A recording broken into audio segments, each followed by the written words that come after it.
Professors' Days are to celebrate people who make it all the way to full professor, which is really the highest honor at the University of Toronto. It is no small feat. It is a tough thing to achieve. And we throw a bit of a party for those who get there. Thus, we are here for Dr. Horlick. And I'm going to hand over to my immensely talented MC, Dr. Rob Silver, for the rest of this evening. And I hope you enjoy yourselves.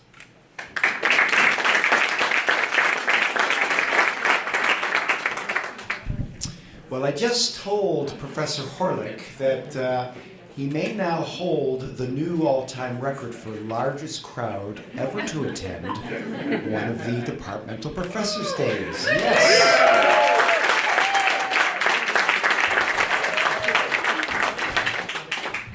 So, ladies and gentlemen, it is a great honor and pleasure to introduce to you formally in the public forum, Professor Eric Horlick.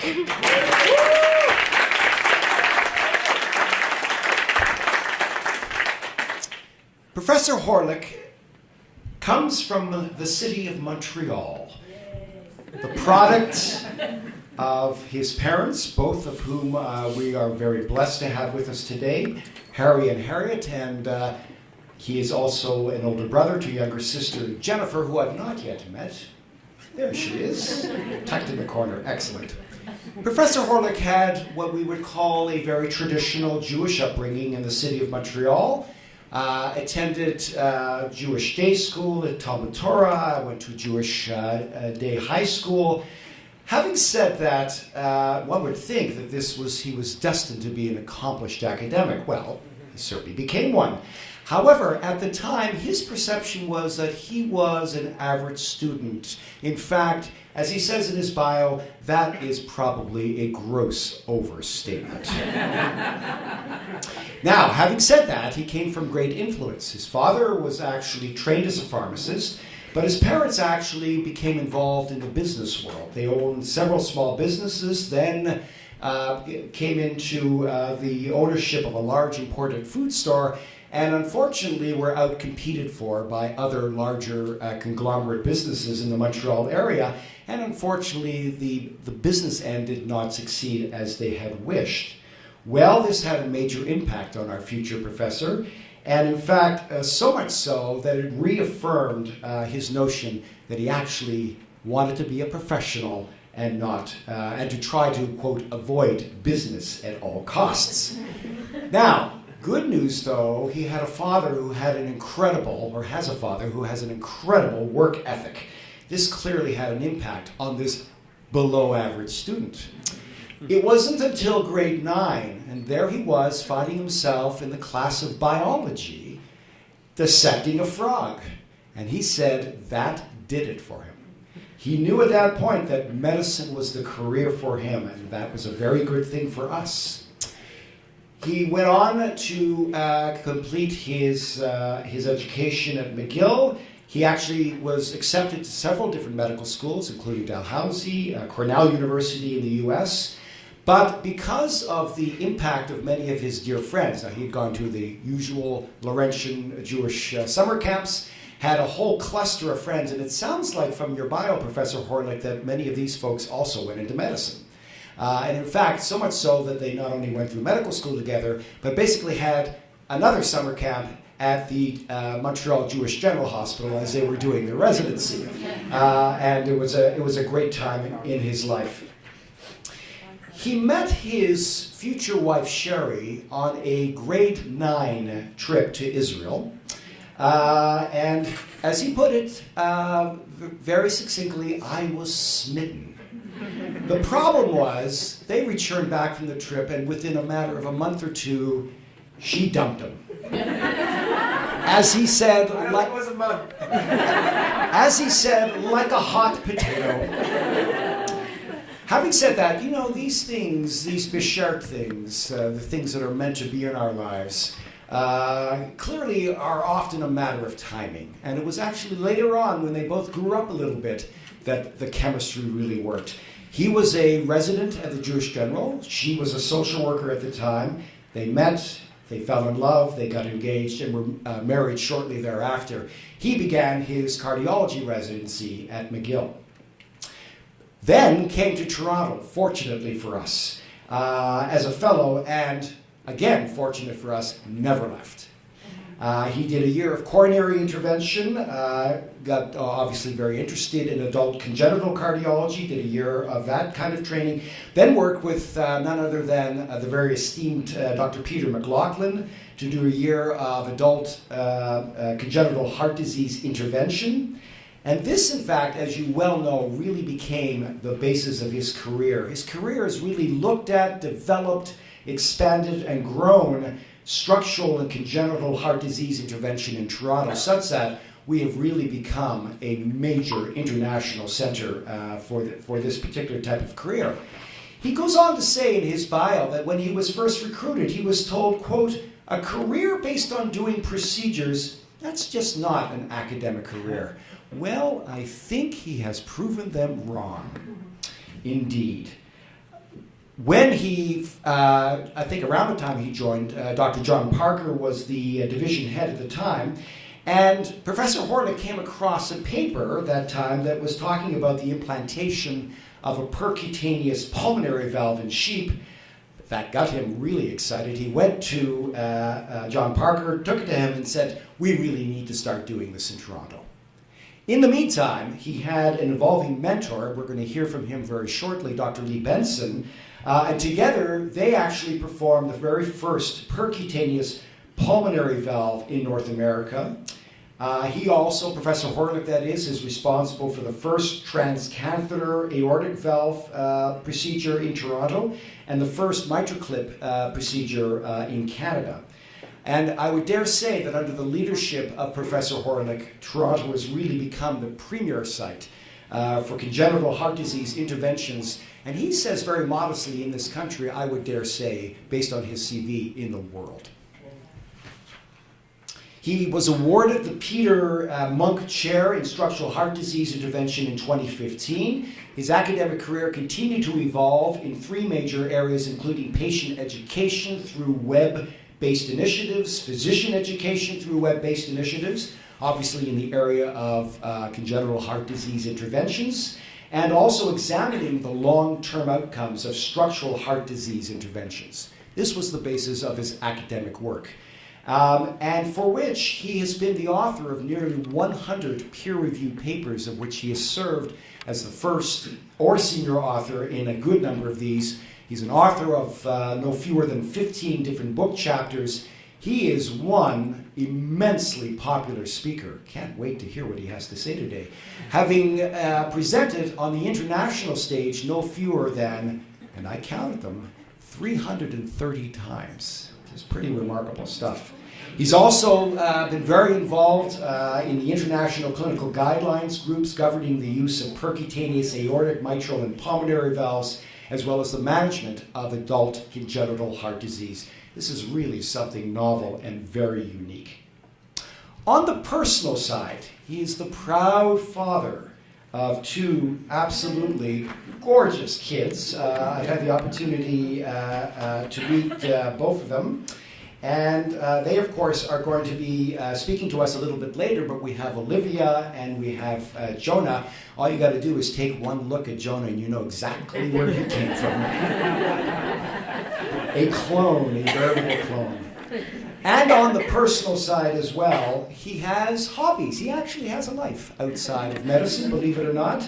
This includes video editing, also playing and coaching basketball and tennis. But he says very emphatically in his bio that he particularly adores his time with his family and loves spending time with them. And Sherry, I don't know if you know what he wrote here, but when he speaks about you, he describes you as, quote, my best friend, my support, and my rock. Yes.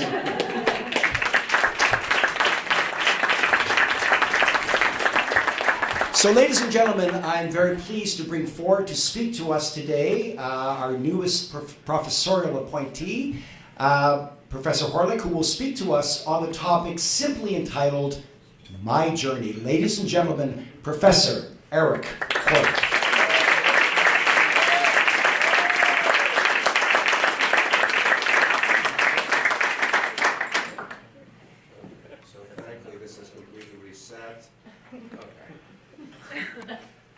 So I would say that, first of all, first thing is, thank you all taking the time to actually come and mark this occasion with us. I very much appreciate it.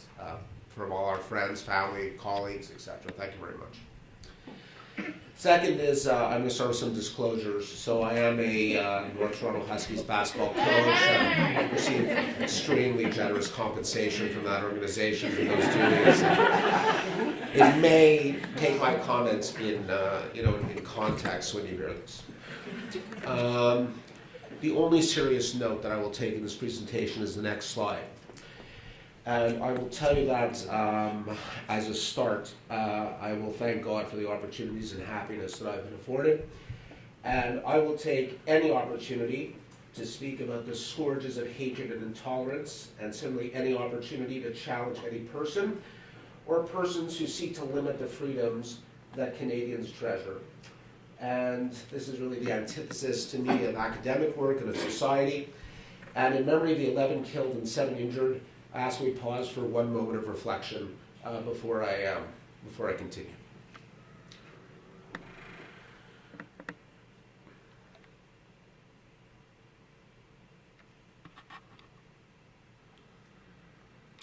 Thank you. So to lighten this up a little bit, so it is the fall, and this is supposed to be a reflection. When Rob asked me to prepare my comments, he said, you don't use slides, just speak spontaneously for 20 minutes. And since that time, I heard an event I won't name and a person I won't name. I heard an elderly psychiatrist speak off the cuff for 20 minutes, and I can tell you that it affected me in a way where I chose to use slides. Enough said. And I can tell you that this, while a tremendous honor, is not prior to being on a mountainside, and so so now the first ever note, the first ever reference of Dr. Horlick is this picture. This picture was found with 5 other pictures that are the same, with some birth announcements. In typical tradition of my family, there was nothing written on the back of this picture. There was no date, and there was no name. This very likely could be my sister. And so what I will recommend to all of you who are still having children is please use a Sharpie and write who the picture is of for days like this. Next, again, some serious issues. I'm going to reflect on some childhood traumas that I experienced, and some of you will feel very uncomfortable in listening to these traumas, but they're so instrumental in creating who I am today that I thought I should. Around the time that this picture was taken, my observation nursery teacher, Adele, informed my mother that I had extremely poor fine motor skills and would never be able to do anything that required manual dexterity. My mother cried for exactly 1 month by her. This was the first trauma that I experienced. Okay. This picture is so traumatic. I can't even begin to express the degree of trauma that this picture represents. The first thing is, what parents? This is from, by the way, the handbook on how to traumatize a child. This is my first sleepover at Greenacres Daycram in Montreal. You will see that I'm carrying not a sleeping bag, as might be expected for such an occasion, but blankets tied with cord, like we had just arrived on a ship.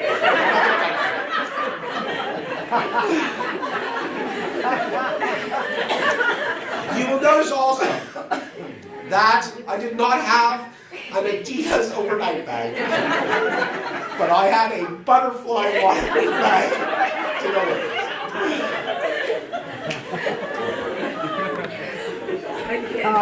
If this was not enough, put your kid in children's theater and be happy the dwarf. This is the last remaining photographic record of this particular event. And finally, make sure the blow dry is particularly fluffy for the picture that will hang in the living room forevermore.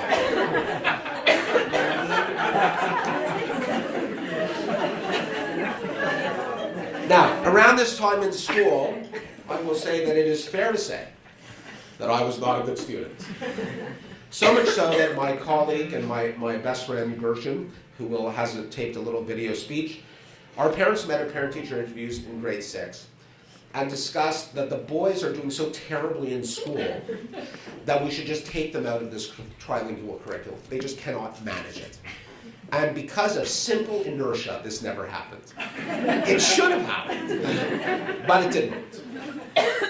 There was then a period of renaissance, and we got to this point that Rob Silver mentioned, this biology in grade 9, which really affirmed that the complexity of living things was just too much for me to just pass up, and I just became dedicated to this task. And I will tell you that the basis of the Department of Medicine merit program was actually the Horlick merit program. And I can't say a lot about this because we're in litigation over this and trademarks, and it was problematic. But Harry Horlick decided that if you got less than 80, you had to pay him $1. And if you got 80 to 83, for every mark over that, it was a push. And for every mark over 83, you were given $1. And this, for some reason, motivated me for the $12 that I came out with. It's a very strong motivation to actually do well in school. I had a tremendous opportunity as part of high school as a program in Montreal called the Hospital Opportunity Program, which is you go when you're in grade 10, you apply, and it's a prestigious program where you have exposure to a hospital, you go to a unit, and some people went to pathology and some people went to a ward. I happened to go to a ward. And I will tell you that is the first time that I almost fainted doing something and actually questioned what I was able to do. A nurse was changing a dressing, and I just kind of got lightheaded, and I said, oh God, I'm going to faint, I have to leave. So that wasn't very awe-inspiring, I have to say. But actually this year they recall 45 years of this and actually asked me to send something in, and they actually mentioned me, which I thought was very interesting. I want to talk about my parents for a moment. And I told my kids not to be fluffed up about this and just to be happy and celebrate, so I'm going to do the same. My dad was the hardest working guy I'd ever seen. And I'm going to tell you that the impact of that was unbelievable on me, because I did not understand that you don't go to work early in the morning and you come home late at night. And my dad was the most honest guy I ever met, and he is the most honest guy I ever met, and my dad valued education. And he was going to work hard to make sure we got educated. And my dad was a 70s dad. We did not play basketball together, and we did not play baseball together. My dad worked hard, came home, read the paper, fell asleep, and then watched Milton Nash and Boyd Robertson on the National, and then it started again. My mom was my coach. What is mine? Oh yeah, right, sorry, perfect. My mom was really my coach and my negotiator with my dad, and my mother is wickedly funny. She was and is wickedly funny, and she made sure we felt loved and supported, and really my mother was really full of life. Now, my sister Jen, and you can tell that it's her because we're like twins, we're like identical. Part of the trauma that I forgot to mention is we would constantly have to take pictures together wearing ridiculous things. And there was a visual record of these outfits that we would have. But anyways, I would say from age 14 to 22, I was so scared of my sister I was afraid to talk because I was worried that she would yell at me and just take my head off. But after that, my sister, I would say after age 22, my sister has become a superstar executive at her company. And she is just, I'm so proud of her. And she's just been a wonderful friend and a wonderful family member and a wonderful support for me. My grandparents also, George and Ed Ankin. My father's parents were very elderly when I was born, and they were ill. and they only spoke Yiddish, which made communication difficult. But my mother's parents were very involved with us. And really my first exposure to medicine was through my grandparents, because my grandmother developed the most horrendous autoimmune hepatitis and was on steroids for her whole life. And every complication of steroid, you could just think of my grandmother and you would understand what that meant. And my grandfather, in typically Montreal fashion, developed severe pulmonary fibrosis. And actually, when I was on call for medicine, he was a patient on the ward I was managing. And I had to call my friend Gersh, who was in CCU that night, because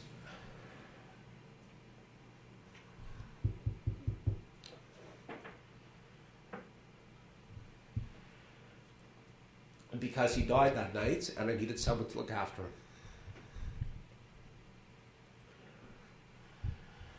him.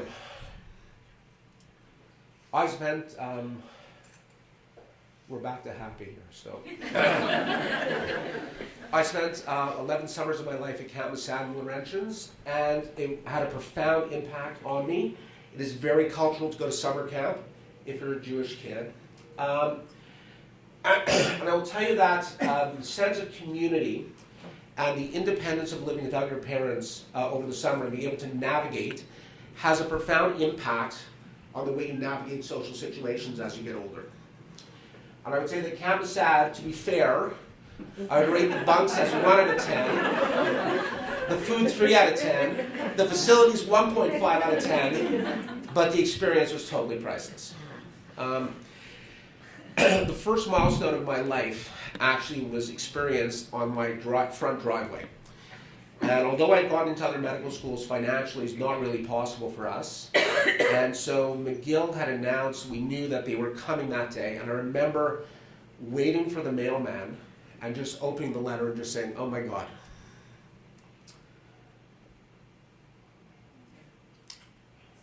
Sorry. I was very, very happy. And you know, when I look at my career so far, and I'm in the middle of my career, not at the end, in the last 2 years, that feeling is really an unreplaceable feeling in my life. And I will tell you that in the last 2 years, I helped 6 kids go to medical school and to get into U of T, UBC, schools in the US. I'm very, very proud of that. As Rob said, my residency was at the Jewish General Hospital, which is not a big hospital, but has 85,000 ER visits a year. And if you look at Sunnybrook, which is a gigantic hospital who has 65,000 visits, that kind of becomes a little clear about what that was like. And to learn internal medicine, like your basic skills in a place like that, was outstanding. And there was no fancy stuff there, but there was a lot of good, high-quality medicine. And I met people who had a profound impact on me at that time. David Langlaben, John Diodati, who were hardcore, unrelenting clinical cardiologists. They were just great doctors. And Al Spanier was a particular mentor of mine. He was the head of the ICU. He was a general surgeon. He was, when I say larger than life, he was 6'2" and weighed 400 pounds. And he died in court, being sued for taking someone off a ventilator who was very ill. And he was 54 at the time, and that had a profound impact on me, for sure. I met my wife in 1985. I'm surprised it's not me. Usually my wife would call me as I'm doing this. Find out how it went. So I met my wife in 1985. We were on our high school Israel trip, and we came back, and it didn't work out that well. And I would say the second most important milestone of my life was marrying my wife, because that was March 14, 1999. She has just been there for me always, and I'll speak to her a little bit later. How did I get to Toronto? Well, Eric Cohen from Sunnybrook gave a talk at the Royal Victoria Hospital about what was going on in intervention in Toronto. And I said, wow, that's amazing. I've been applying to US programs, and many of them wanted a major research commitment. And I said, I'm just going to go to Toronto. And I interview with Eric Cohen, I would say that that really defined the most horrible interview I've ever participated in. I would say I failed in an epic fashion. And then I met Bob Chisholm, who was very kind, who offered me a 2-year fellowship, doing a year of intervention, doing a year in the Bunny Lab. Vlad Javik, who was the head of intervention at that time, who just came from the University of Alberta. I met with him, and to be honest, I kind of couldn't get an answer out of him. So Judith had been a fellow in Montreal, Judith Terrien, who remains one of the most brilliant people I've ever met. And Judith was my lifesaver, because I called Judith and I said, Judith, I got a thing at St. Mike's, but I really want to be at the General. Can you help me? And she goes, I'll resolve it this afternoon, which is very typical of her. And, it turned out that, I got into congenital heart disease because I wanted to close a few atrial septal defects. And of course, Gary Webb was very not that way. He was like, you're going to be fully congenitally trained. And I met him and Peter McLaughlin. Of course, it took 3 visits to Toronto to accomplish this feat. Couldn't coordinate that for 1 visit. So I made 3 visits and we eventually got going. We moved to Toronto and we lived at 3 Highborn Road, which was right across the street from Upper Canada College. And I can tell you that bringing my wife away from Montreal and her social network, I've never heard her cry like the first night when that moving truck pulled away. And it took 2 years for her to really get into it, but as you can see from everybody here today, she did okay. I had great people at Toronto General Hospital who mentored me, John Ross. On the day I got my chair, John Ross did his last interventional procedure, and he's since basically fully retired. John Ross really the model of how you take care of patients. He was like solid clinical guy. I was very impressed by him.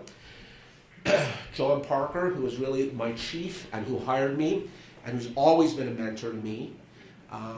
And really, I'll speak a little bit later about what he actually did. And I want to recognize also all of my partners have taught me a lot. Peter Seidlin is an uncompromising, rigid, do the right thing type of guy. And he really is all about standards and doing what's right, what's appropriate, right thing for the right person at the right time. And he really is a bit of a cross, and this is nothing that I wouldn't tell him to his face or I've told him to his face, between Gordon Ramsay and a Sith Lord. Okay? My daughter was conceived during the Great Blackout of 2003. You just need the obstetric wheel to figure that out.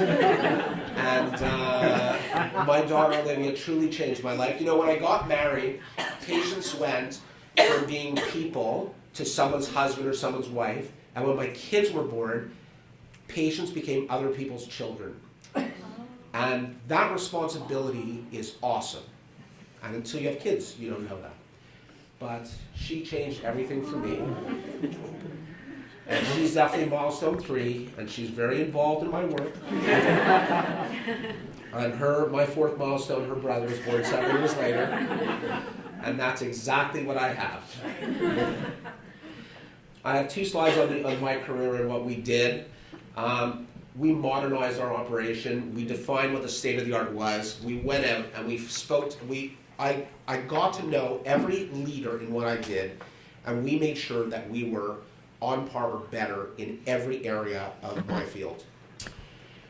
And we tried to predict the future, and we told people who we were, and we made sure that people knew, and we introduced percutaneous valve therapy. And we did the first percutaneous valve in North America, the first mitral clip, as Rob said. As a consequence, we developed a multidisciplinary heart valve team, which was fairly novel at the time. I also patented the back selfie. It's a little bit less famous than some of the other things, but simultaneously taking a selfie from the back, it's trademarked. Just send $1 in if you do it. So, and I really think that I can summarize the accomplishments without being extremely boring as saying that I feel that in our country, the buck stops with us when it comes to congenital heart disease. And it stops there on the clinical side, and it stops there on the interventional side. And I've done an intervention. I'm a patient from every province in this country, and I've gone to 8 provinces to help people learn how to do things and to do things better. So I would fear the deer. My friend and my mentor, Lee Benson, I would say is the absolute example of humility, brilliance, technical genius, and being a scholar.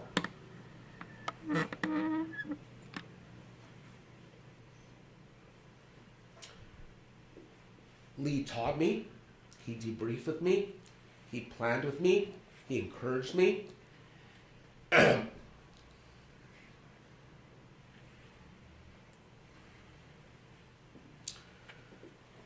I always was worried about, sorry, this is a happy time.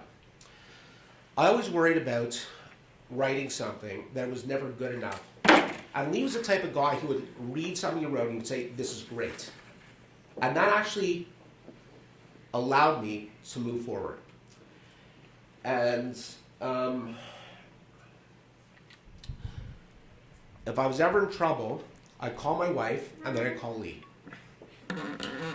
And I'd ask Lee's opinion, and it made a big difference for me. I know that Lee would probably say, just pay it forward, help somebody else. So we, some years later after I started, we hired Mark, and I think the 3 of us have been a tremendous team together, and have worked together and have supported each other, and have gone through just what you need to do as an institution to make yourself great. I'm almost finished. I met a guy and his wife in 2014, and that guy was Peter Monk. John Ross had referred him to me, and I can tell you that I was shaking in my office when I met with him, and I kind of didn't know how to communicate with him. But the 14 or so hours that I spent alone with him was really my Tuesdays with Maury.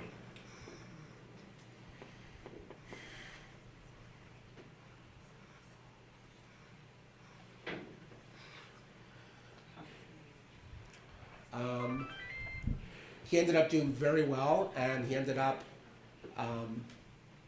helping to establish a chair for me in my area.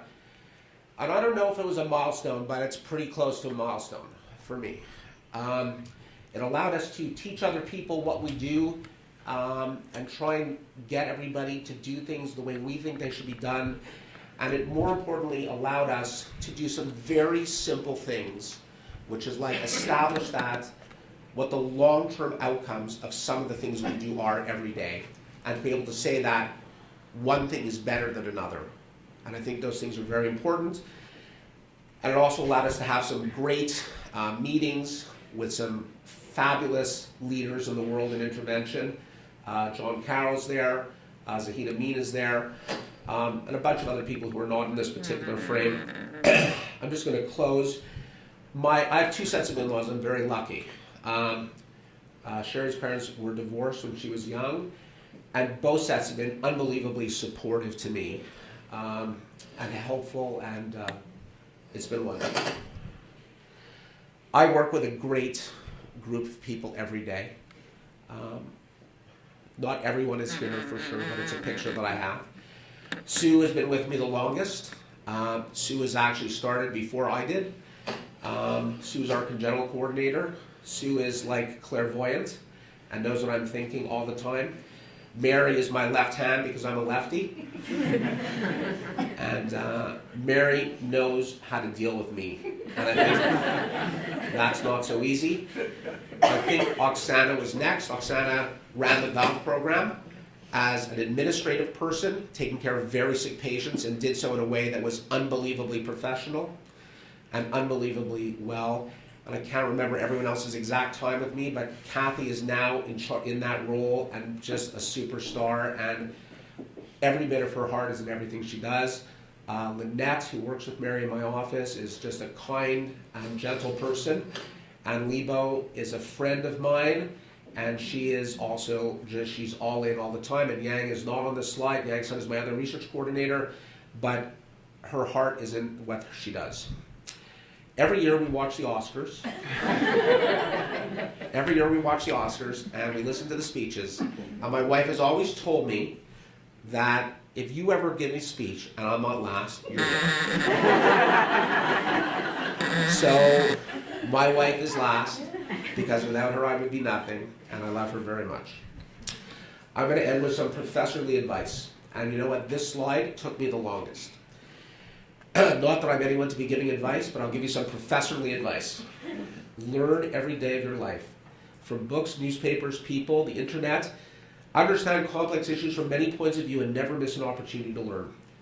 Love. Love yourself, your flaws and your imperfections, your family, someone else, your work, your friends. Make passion a part of your life. Respect. Respect yourself, your colleagues, those who disagree with you, those in crisis. Respect the impact of disease and bad luck can have on people, the fragility and transience of life, your work and your craft. As you can tell, I'm having a huge amount of fun up here. But try to have fun doing what you do because it really does make everything much easier. And in terms of failure, never be afraid to fail. In failure, resiliency lives, and you need to train your resiliency. And the most successful people have failed epically. And with that, I'm going to close, and thank you very much.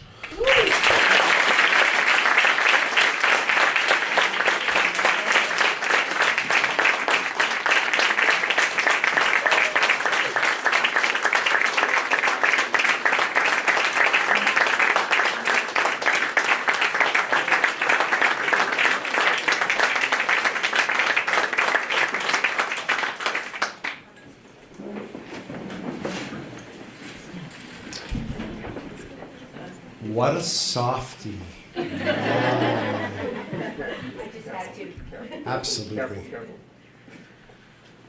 That had to be one of the sweetest professorial addresses, Eric, I ever had the pleasure of hearing here. Thank you for that. That was a beautiful story.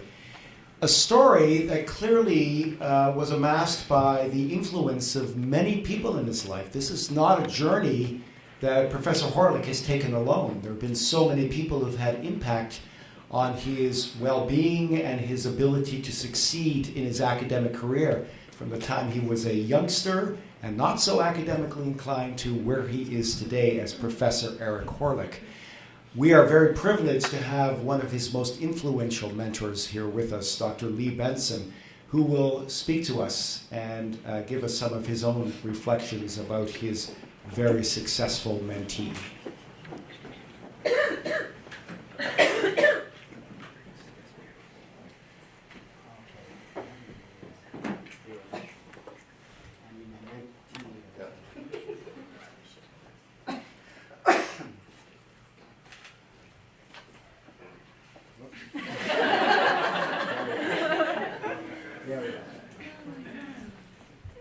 When Eric had asked me to speak as one of his mentors, he didn't mention that I have to follow him. And, Professor Horlick, you were a very hard act to follow indeed. And as I was noticing amongst the things you were showing, I appreciate those very kind, overly kind words. I noticed I'm wearing the same tie that I was in that picture. I've got to change my voice. Mentorship. Well, mentorship is, as everybody in this audience knows who's had an opportunity to help other people along the way, has many layers like an onion skin. And the relationship that mentors and mentees, if you will, have is very complex. And it, when you analyze the outcomes, it's like being a parent where you want your children to succeed and outdo what you've done. And I think that everybody in the audience here can attest that Eric has done more than just succeed, but has blossomed and evolved into a fine, thoughtful, kind, intelligent cardiologist. and dedicated to congenital heart disease and structural heart disease. When I first met Eric, I sort of saw this comet flying away, and I think basically what I've done is I've sort of lassoed myself to his tail and sort of following him along. So it's very much so what I think has been reflected in some of his earlier comments. But he does listen every once in a while. This is one of those examples of Eric paying attention to what I was saying. Oh, well. And occasionally he tried to teach us all something. And this is his advanced technical skills in... well, what can I say?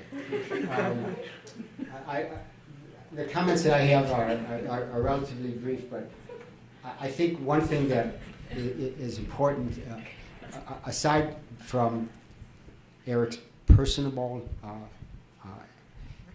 behavior, personable identity, his organizational skills, his fun to be with, his collegiality, his professionalism, I think everybody who works with Eric identifies, works with you, I sound like you're the third person here, it's incredible, identifies that going to work, going to the general, and I have the pleasure of going on the Wednesdays to in the catheter laboratories. It's fun. I look forward to it because he makes work fun, and it's hard to duplicate that. So, Professor Horlick, congratulations.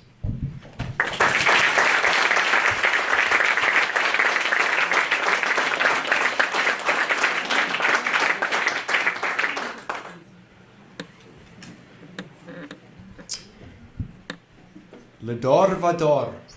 From one generation to the next, we now travel, where the mentee has now become and transformed into a highly successful, prolific mentor. And witness to that, I'm going to invite to share some comments about their esteemed mentor. Two individuals, Dr. Claudia Frankfurter, who currently is a resident within the University of Toronto Internal Medicine Program, and Dr. Anand Muthu, who serves as a research fellow and is an interventional cardiologist. Ladies, the stage is yours.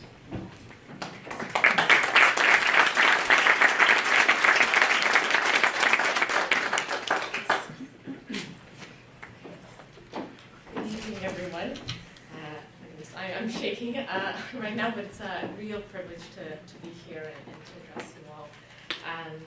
I often think of a very powerful scene from the movie Rocky Balboa, whereby the actor Sylvester Stallone takes his son aside and tells him that the world ain't all sunshine and rainbows. Nobody is going to hit as hard as life. But it's not about how hard you hit, it's about how hard you get hit and keep moving forward. How much you can take and keep moving forward. And I've had the immense privilege of witnessing Dr. Eric Horlick be an emblem of this philosophy. Him and I, we met heartily 5 years ago when I was a wee medical student.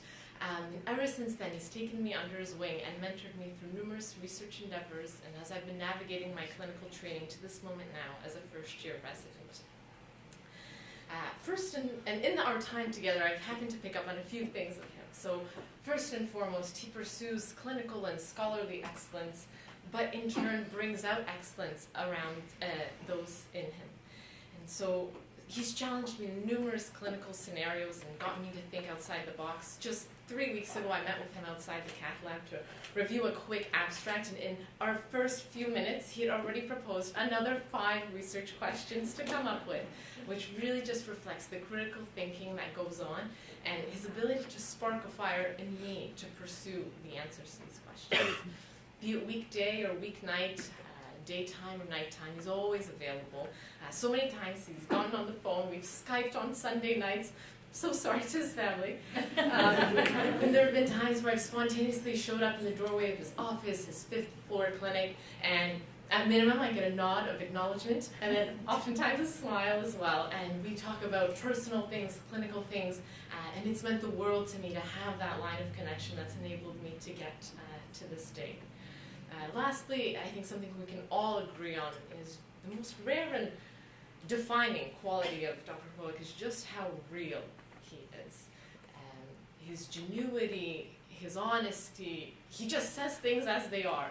And it's so rare to find in life, let alone in medicine. And for someone junior to just be able to engage with that and be a part of that is extremely refreshing and is definitely a role model for something I aspire to.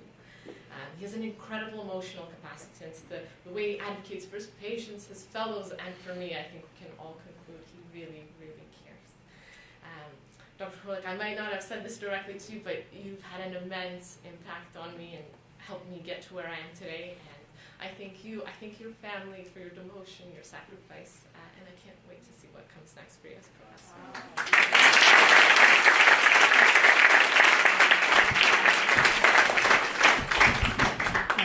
Good evening. My name is Anam. I'm from Malaysia. Eric, where's Malaysia? I'm in Canada to do my fellowship. I started with an interventional cardiology fellowship, followed by a fellowship in structural and adult congenital interventions, and now a research fellow in structural interventions under the pupillage of Professor Horlick. I have had the pleasure of knowing our distinguished Professor Horlick only for the last 871 days.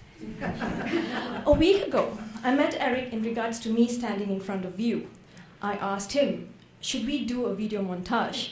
Eric said, no video montage, with multiple exclamation marks. And then he said, a few seconds later, he said, Anam, this is not an evaluation of me, so let's just try sticking to the nice things. So one of the many of Eric's strongest pursuit is honesty. He never sugarcoats, and if you ask him something, his reply is not going to be what you want to hear, but what you need to hear, in the kindest and sensitive way possible. I can only make my mentor proud if I was honest too. So I swear, in the next few minutes, I shall talk the truth, the whole truth, and nothing but the truth, so help me God. We're behind schedule. So I wanted to cut my talk, but people who heard my talk said, do not delete, just go through with the whole thing. So, early 2014, I read an article titled Interventional Cardiology, The Future Beyond Coronary, McGill Journal of Medicine 2007. The author was Eric Horlick. The paper was saved somewhere on my MacBook. Busy slogging through my fellowship back home, YouTube was my favorite learning source. Watching interventional mishaps, live cases, new procedures in the horizon. I was YouTubing TAVI, and I came across a taped live case done by Eric and Mark that was showcased in PICS. Structural is a boutique subspecialty in many developing countries. No one back home had done a fellowship in this field. It was a long shot, but on June 3rd, 2015, I emailed Eric my interest to learn from him. Within 2 hours, I got a reply. I was elated, I was dancing, I was high without alcohol. The rest is history. I packed my life into 2 23 kg bags and came to Canada. Little did I know what I was getting myself into. Eric is a work horsepower, a very brainy work horsepower, a relentless brainy work horsepower. My last 2.5 years have been amazing. It has been sheer, intense hard work and an exponential learning tsunami for me. I would have been disappointed if it was any easier than what it was. I work with Eric in the cath lab, OR, clinic, various research projects, and the latest escapade being the escape room. His thoughts are sharp, judgment astute, and skill sets to die for. He never says no to a challenge. He has a tiny streak of positive competitiveness, so please never take on a debate with him, because he never loses a debate. His cath lab room is one of the most fascinating rooms to be in for the plethora of cases you'll be working on. The man himself can be challenging at times, yet it's the room that many gravitate to. Eric is a bundle of joy, so you can only imagine the fun we have. In all that intense and crazy moments, he has always been true to his cause, his patients, He doesn't give up on a patient, pushes the boundaries, giving the best he can, yet not losing sight of his cause. Come join our TAVI rounds. Eric struggles. It's really difficult for Eric to turn down a patient who is in dire need of medical help despite the formidable risk. In this extremely high-risk cases are to be taken on, it's going to be done in a true Horlick fashion. There would be contingency plans in place, anticipating any and every possible mishaps. He would bring in all the teams involved together to ensure the patient's safety and outcome. His zeal for medicine is deep. He is an exceptional communicator. The way he interacts with his patient is profound and refreshing. On the contrary to what people think, Eric is a very patient person. I have been relentless in asking so many questions. My overwhelming demands perhaps tested his patience more than once, only on very, very rare occasions. Lucky him. It's not only me, but he has a battalion of people after him. Mary, Lynette, George, Ricardo, Yang, Libo, Oksana, Sweetag, and the list continues. I'm not throwing these names. These are names of people who are actually here today. Despite the crazy schedule he runs, he will make time for you and give you his undivided attention. Over the past 2 years, Eric has demonstrated to me time and again that he is an excellent communicator, a gifted teacher, and a talented interventionalist. His rapport with his patients and staff is remarkable. These traits I only hope to emulate myself. In spite of these exceptional gifts, he is a humble and approachable person who loves to share his knowledge with all. Eric is genuine. He cares. He cares for his patient. He cares for his fellows. He cares for his teams. He cares for Mark David Austin. Eric is a loyalist. He will always have your back. Now, if you do something gravely wrong, you are also going to get that look and a piece of his mind. However, if he makes a mistake, he's never going to shy away from it or from saying sorry if he needs to. Eric is accountable, a rare trait to have these days. So let me sum it up. A day spent with Eric, a fruitful day, a day spent doing good, spreading happiness and fulfilling a purpose. A day of giving and loving, learning and teaching, building spirits and lifting souls. Now, I do have a confession.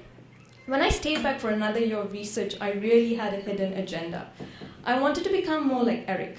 I have another 6 more weeks to go, and I'm nowhere close. Well, there can only be one Eric Horlick. Eric is unique. Eric is a force of nature. I have met many people in my life. A few are indelible. They never fade away. Eric is indelible. Professor Horlick, for the last 2.5 years, it has been the best vacation I have ever had. I told myself I was not going to tear, but but I have met and worked with so many wonderful people who are in this room, been involved in crazy, fascinating cases, and absolute indulgence for me. This would have not been possible if you had not responded to my email on June 3rd, 2015. So thank you, Professor Eric Horlick. Ladies and gentlemen, I have not been sugarcoating, only been speaking the truth. I would like to end my talk today with a quote from William Arthur Ward. A mediocre teacher tells, a good teacher explains. A superior teacher demonstrates, a great teacher inspires. Professor Eric Horlick, you are a great teacher and you have been inspiring. Mazel tov, kol hakavod.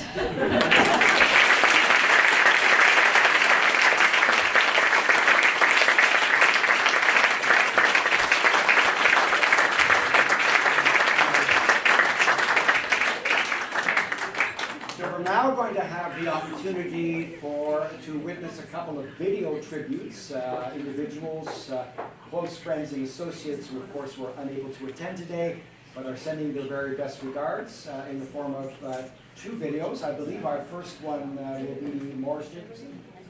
Oh, okay. Or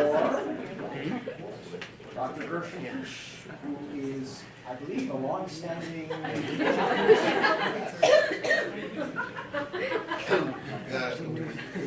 Yeah, this is hers. So we've always said it looks very much like I don't think they make Mad Magazine anymore. They do. Okay.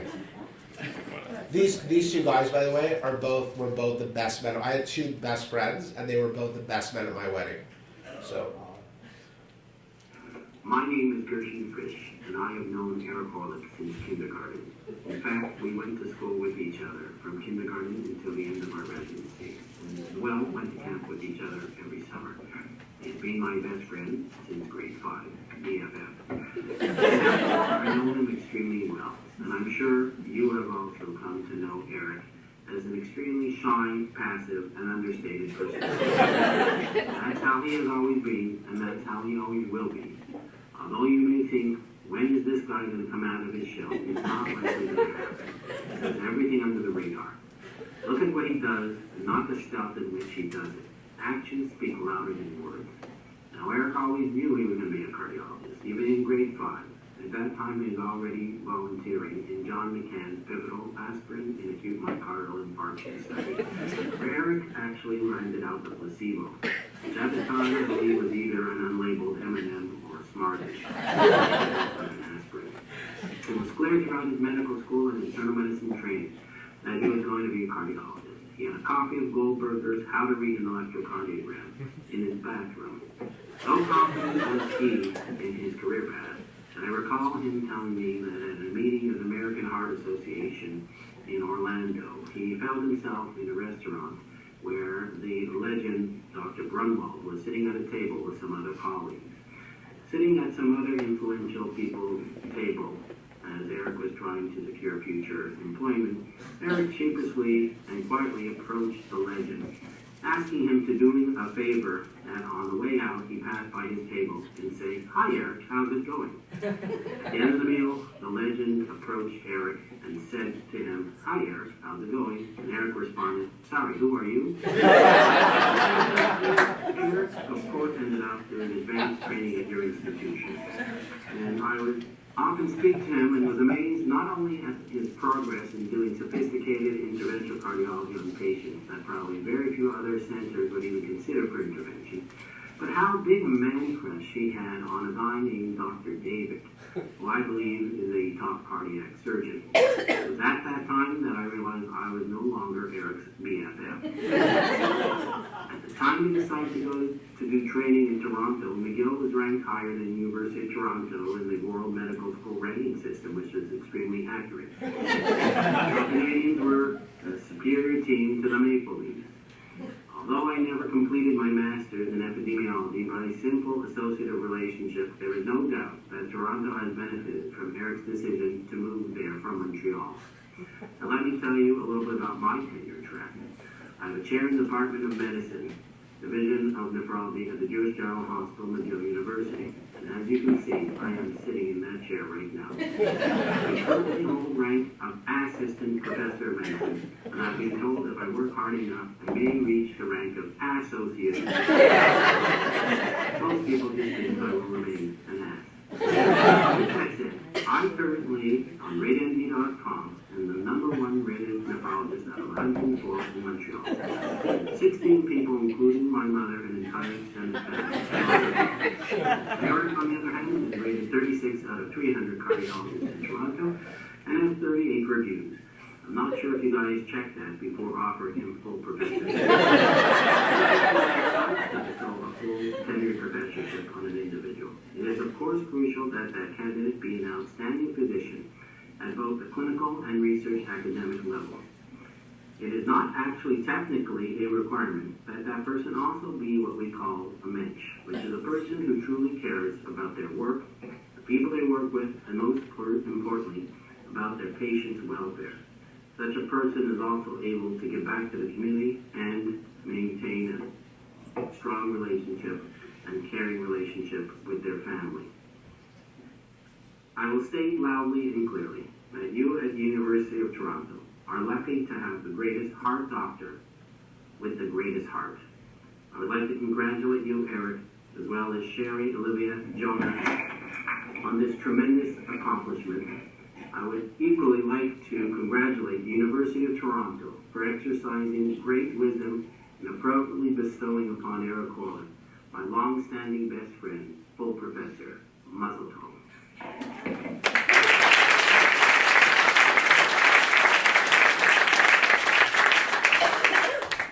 And now his other friend, Morris Jacobson. My other best man. It's very unbiased. Look, good morning, everyone. By way of introduction, my name is Morris Jacobson. First of all, Mazel Tov, Eric, Mazel Tov, Sherry, Mazel Tov, the whole family on this wonderful, wonderful occasion. I met Eric in 1981, which is 37 years ago, at a camp called Camp Masad, which is known and was known as the only Hebrew-speaking camp in the Laurentians. From there, we went on to Herzliya High School, to Marianopolis, and to McGill.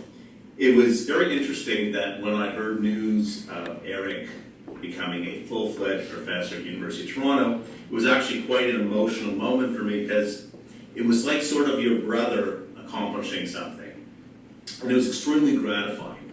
And I announced it at Shabbos dinner at my parents' house, and everyone was really so gratified and so happy. And you think really of how you get to this place in life. How did Eric get from an 11-year-old boy in Anaf Aleph to a professor at the University of Toronto, someone who's worldwide acclaimed for what he does? The answer is Eric's been very, very fortunate because in order to achieve great success in life, you need two things. You need a great support system, and you need to have the natural abilities combined with the drive and the passion for what you're doing. Anyone who's been a professional for a number of years understands that those who reach the top of their profession not only possess intelligence, but they possess passion. They love what they do.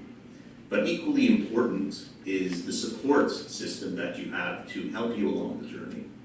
Eric's been very blessed with his support system, and it started really with his parents, Harry and Harriet, and sister Jen, who were always in Eric's camp, were always supporting Eric.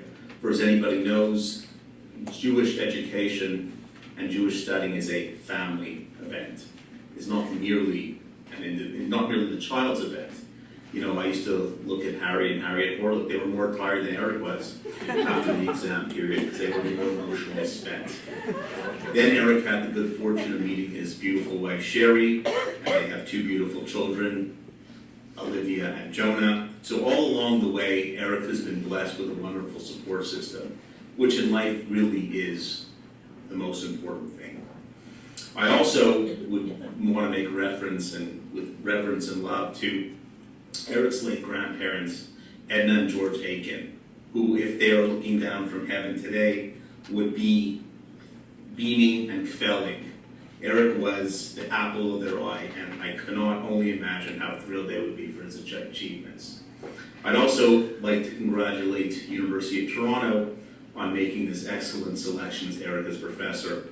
It's through these selections and it's through these good judgments that University of Toronto will remain a worldwide and renowned academic institution. In the end, Eric, on behalf of myself, Natasha, Sammy, Josh, and Sarah, we wish you Mazel Tov, and we are so proud of you. Enjoy the evening. I'm sorry I can't be there, but we are there in spirit. God bless, and regards to your family. Thank you.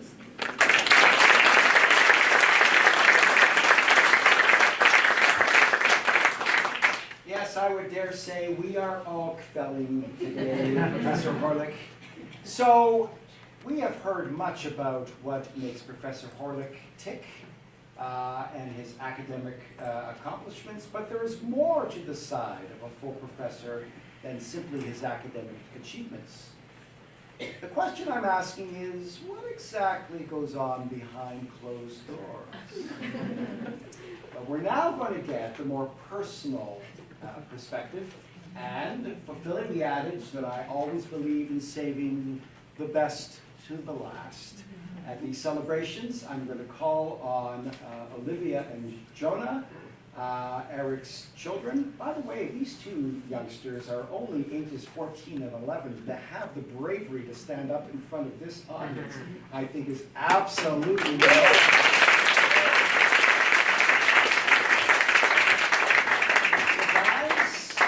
Things we don't know about your dad.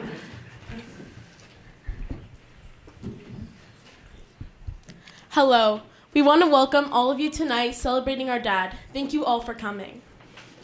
To the people who don't know us, we are Eric's children, Olivia and Jonah, or by the nicknames that he calls us, Fluffy and Big Shaq Diesel. We are so glad to speak on our dad's behalf. We are so proud of all of his accomplishments. We would like to start off by talking about how much our dad means to us. He provides for us, which lets us go to Jewish school and do lots of extracurriculars like basketball. He also supports us emotionally. If we had a bad day, he gives us little motivational speeches to help us feel better. For example, when I had many tests once, I told my dad I was very stressed.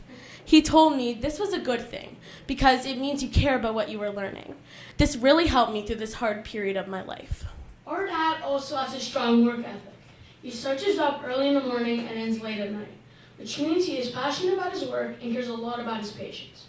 We know that he will always have the same passion for his students. This teaches my sister and I to be passionate about our studies and to work really hard at school.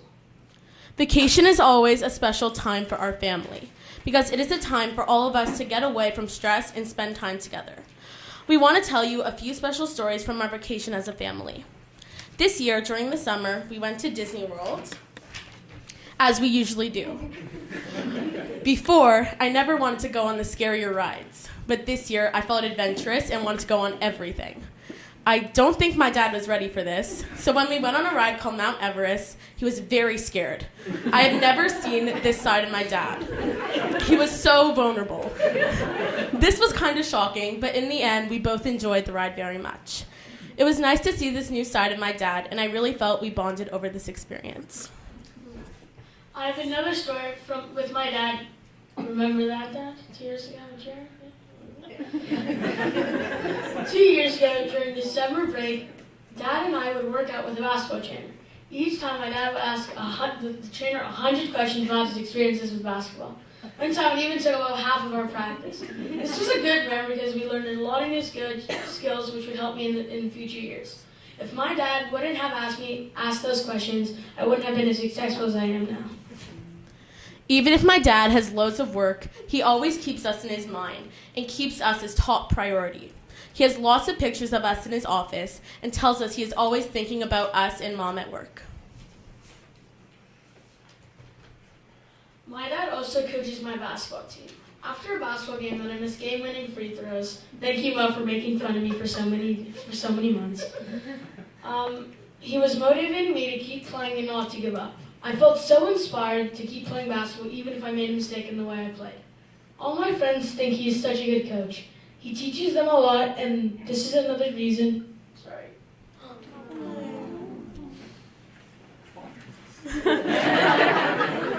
There's a reason why the mother's not speaking. It's fine, it's fine. Be Niagara Falls. I'll finish. This is another reason why he will be a good teacher, because all his players love learning from him. My dad is also very funny. He is always making jokes and giving us silly nicknames. We know he will be a good teacher because he will help his students to learn in a fun way. Oh, oops. Another fun activity we like to do as a family is escape rooms. Escape rooms are one of the most memorable moments with our father, as he's very good with puzzles and tricky riddles. This also helps him to be such a successful doctor and to help his patients. He taught us that we always have each other's backs in a hard situation, and has taught me logical skills that help me in school. Another reason I love my dad so much is that my dad taught me to be a good person and to make good decisions. A lot of teens my age do terrible things, but because of him, I've learned not to regret anything I do at this time of my life, where I should be finding the tools to succeed in my future. Overall, we've talked about so many qualities that make my dad so special. I wish we had hours to go over everything that makes our father so amazing. We cannot wait to make so many more memories together as a family. We know his students will be so lucky to have him. Thank you so much for listening. If anybody wants to hear how awesome and cool our dad are, come find us later tonight. Enjoy this.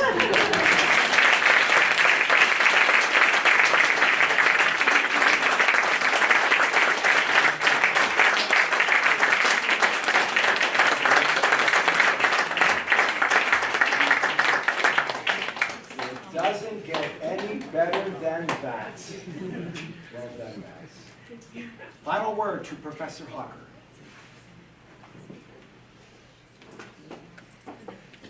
Well, I think you'll probably all agree that Professor's Day is a pretty good event. It was pretty special. And the wonderful thing for people like me is I get to know a little bit more of our only 1,500 faculty members, Eric being one of the full-timers. It's really nice to hear a little bit more about you. Now, I have a teeny little gift for you. I think Dr. Benson probably needs it more than you, but I'll give it to you instead. Congratulations. Thank you very much.